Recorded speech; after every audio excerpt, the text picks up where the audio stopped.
Setelah kemarin kita belajar tentang anatomi huruf, sekarang kita belajar tentang klarifikasi huruf. Untuk mengenal lebih dalam tentang tipografi, kita dapat memulai dengan pengetahuan klarifikasi huruf, klasifikasi huruf. Klasifikasi huruf dibuat berdasarkan latar belakang sejarah perkembangan tipografi yang diambil dari momentum-momentum penting dalam perjalanan sejarah penciptaan dan pengembangan bentuk huruf. Yang pertama ada serif. Jenis huruf serif mempunyai kaki atau sirip serif yang membentuk lancip pada ujungnya. Huruf serif memiliki ketebalan dan ketipisan yang kontras pada garis-garis hurufnya sehingga memiliki kemudahan baca atau readability yang cukup tinggi. Kaki-kaki pada serif berfungsi untuk memudahkan membaca teks-teks kecil tapi tidak terlalu kecil dan teks dengan jarak baris yang sempit. Serif dapat memberi kesan klasik, resmi, dan elegan pada sebuah karya desain. Serif sering dipergunakan pada surat-surat resmi, buku-buku, surat kabar, dan lain-lain. Contoh jenis huruf serif adalah Times New Roman, ada Garamond, dan ada Bodoni. Huruf serif kemudian dibagi lagi menjadi 4 jenis sebagai berikut. Yang pertama adalah Old Style. Huruf ini memiliki kaki dengan bentuk kurva yang menghubungkan dengan garis utama struk huruf sehingga huruf ini lebih terlihat kuno daripada huruf serif lainnya. Contoh dari huruf ini adalah Caslon, Chakchon, Germon, Gaudi, Palatino, dan Early Roman. Yang selanjutnya ada transitional.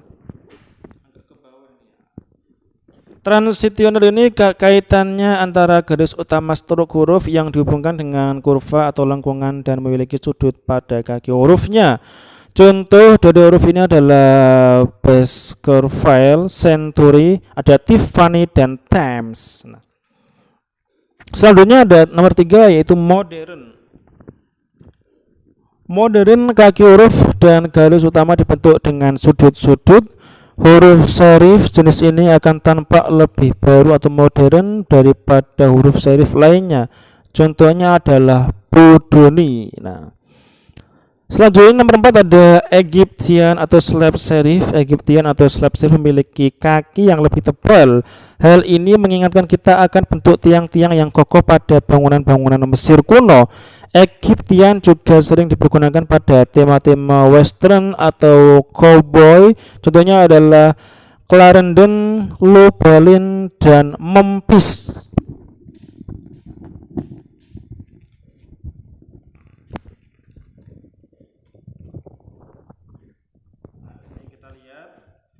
Setelah kita mempelajari tentang huruf-huruf serif, yang selanjutnya adalah sans serif. Apa itu?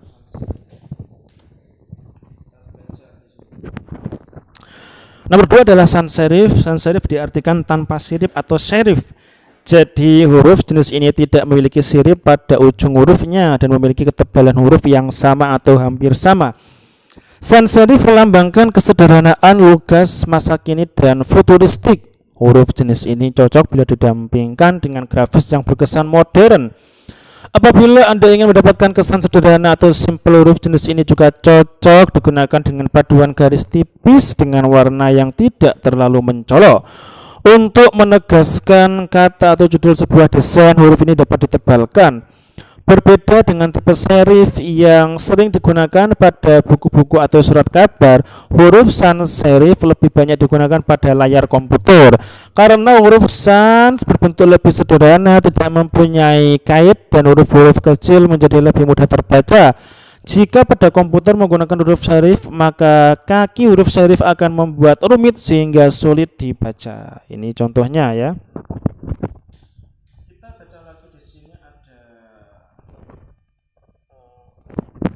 Dalam perkembangannya, jenis huruf sans serif terbagi lagi ke dalam 4 klarifikasi sesuai dengan karakteristiknya.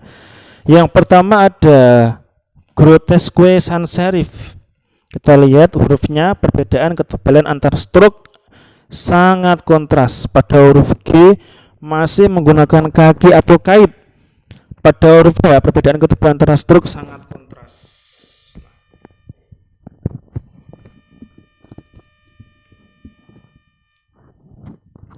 Selanjutnya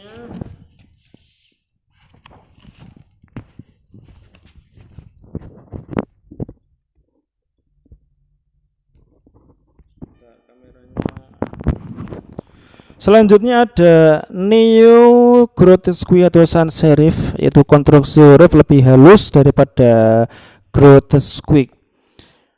Huruf H di sini proporsi ketebalan huruf tidak terlalu kontras, jarak aperture lebih dekat. Huruf G satu tingkat saja. Ini yang neo grotesque sans serif. Selanjutnya yang nomor 3 di sini ada humanis sans serif. Memiliki kualitas karakteristik kaligrafi seperti serif, stem tidak terlalu tegak atau sifat kaligrafi. Huruf G 2 tingkat.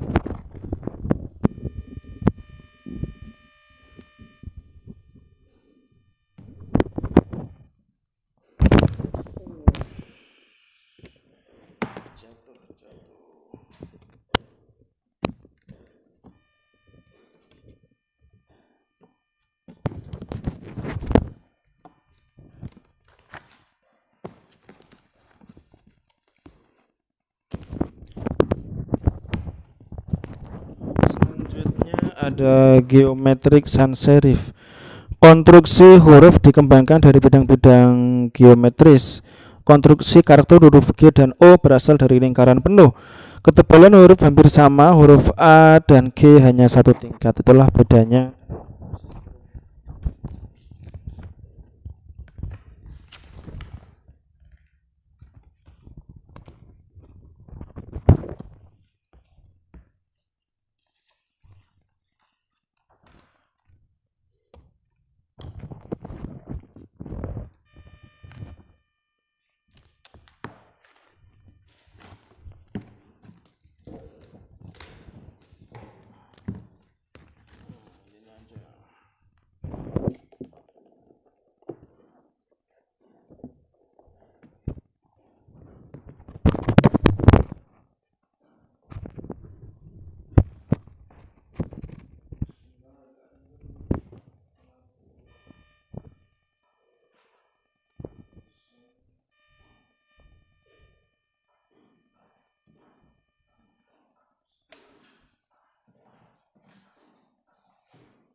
Selanjutnya yang nomor 3 adalah script. Huruf script menyerupai goresan tangan yang dikerjakan dengan pena, kuas atau pensil tajam dan biasanya miring ke kanan. Ada dua jenis tipe huruf script, yaitu formal script dan casual script.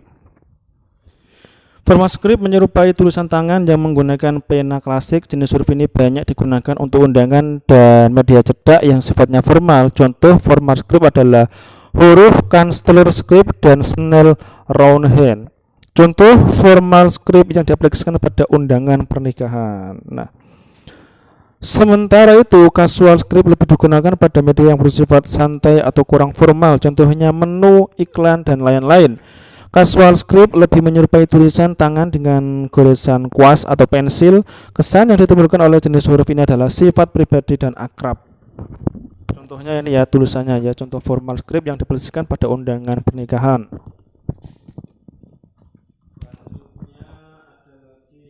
Contoh penggunaan jenis huruf casual script pada poster Madman karya Radio Kreatif Studio Kiri dan Identitas Visual Art Clothing karya Red Fox atau Kanan. Seperti ini desainnya ya. Dekoratif. Huruf jenis ini merupakan pengembangan dari bentuk-bentuk huruf yang sudah ada ditambah hiasan dan ornamen atau garis-garis dekoratif. Kesan yang dimiliki oleh jenis huruf ini adalah dekoratif dan ornamental. Biasanya huruf dekoratif hanya digunakan pada judul atau heading. Huruf ini sangat tidak dianjurkan penggunaannya pada body text karena daya keterbacaannya sangat kurang. Nah, seperti ini contohnya ya. Ini merupakan identitas visual restoran masakan Bali Betutu Lala yang mengambil ide dari motif-motif tradisional Bali. Ini handmade poster karya Kris menggunakan font dekoratif untuk memberikan kesan menyenangkan. Macam-macam ini ya.